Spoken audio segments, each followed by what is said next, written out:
At 5, we brought you the conversation among local students who have experienced racism in the halls of their schools. Now, teachers in Blue Springs are meeting with administrators to talk about racism. It's one of several local districts where some families have complained that schools just haven't done enough to confront it. KCTV5's Nathan Vickers shows us how students are using a hashtag to highlight their experiences.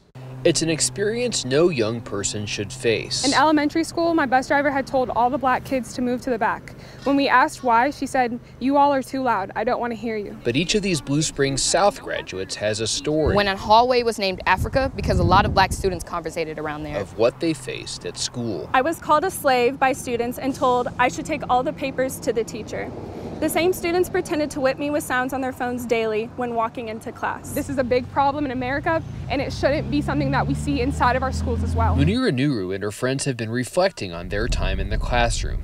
And in light of protests sparking change across the country, they want to confront racism in this school community. This hasn't just been something that started today. This has been something that's been happening for years and years. They say the district hasn't done enough to address and prevent it. You cannot just tell us, we hear you, and then not do anything.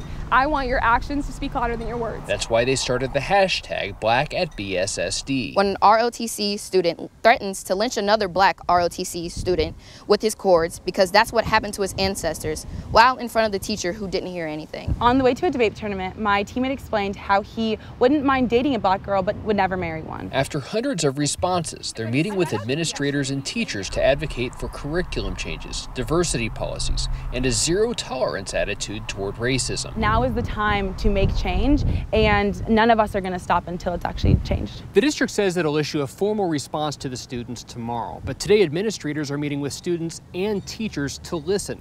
In an email, a spokesperson wrote, "District-wide discussions are ongoing as we continue to develop plans to provide equity in education.